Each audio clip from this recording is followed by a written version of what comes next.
جی بسم اللہ الرحمن الرحیم۔ آج ہم دیکھ رہے ہیں دربار عالیہ عیدگاہ شریف راولپنڈی۔ یاد رہے کہ عیدگاہ شریف راولپنڈی دربار یہ خانقاہ 20ویں صدی کے آغاز میں اس کی بنیاد رکھی گئی، اور جو اس کی بنیاد رکھنے والے تھے حافظ قبلہ عالم پیر عبدالکریم صاحب المعروف بابا جی، جن کا وصال مبارک 20 مئی 1936 کو ہوا۔ اسی طرح جو ہے وہ شیخ المحدثین والمفسرین حافظ پیر عبدالرحمن صاحب المعروف ثانی رحمۃ اللہ علیہ، ان کا دربار بھی یہاں پر موجود ہے۔ اور اس وقت موجودہ سجادہ نشین یہاں پر پیر نقیب الرحمن صاحب اور ان کے صاحبزادے پیر حسان حسیب الرحمن صاحب بہت زیادہ مشہور ہیں۔ یاد رہے کہ اس دربار کے اندر جو ہے وہ ہر روز ہزاروں کی تعداد میں لوگ شریک ہوتے ہیں، حاضری دیتے ہیں اور یہاں پر فاتحہ خوانی کرتے ہیں۔ شاید وہ اللہ والوں کا ایسا فیض ہے کہ جس کی وجہ سے لوگ کھنچے چلے آتے ہیں۔ یہاں پر اس وقت بھی آپ دیکھ رہے ہیں کہ یہاں پر بہت سارے حاضرین یہاں پر آتے ہیں، منتیں، مرادیں، دعائیں، التجائیں وہ ساری یہاں پر پوری ہونے کی دعائیں کرتے ہیں۔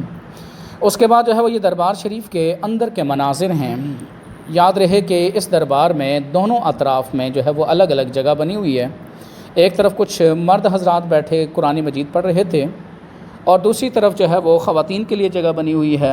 وہاں پر خواتین بیٹھ کر قرآن خوانی کرتی ہیں، دعا کرتی ہیں۔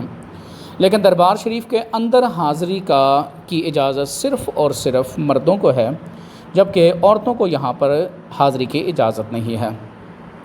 دربار کے جو خلیفہ یا دربار کے جو وہاں پر دیکھ بھال کرنے والے جو لوگ موجود ہیں، وہاں پر بڑی سختی کے ساتھ جو ملنگ یا اس طرح کے جو درباری جو لوگ ہوتے ہیں ان کو اندر آنے کی اجازت نہیں دیتے۔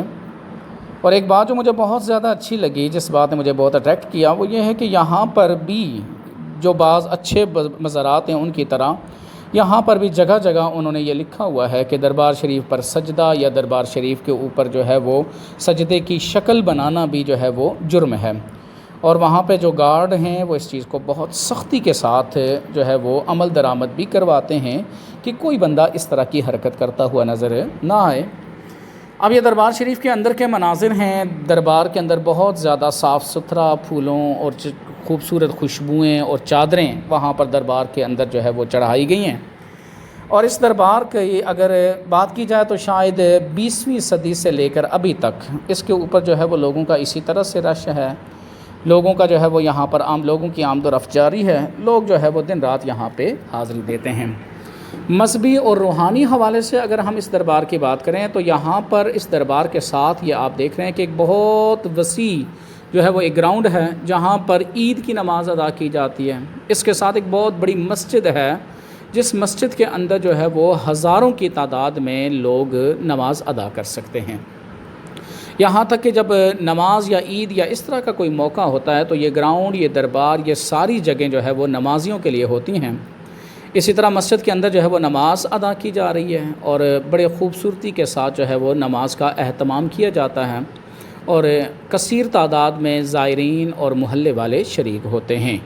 اللہ حافظ۔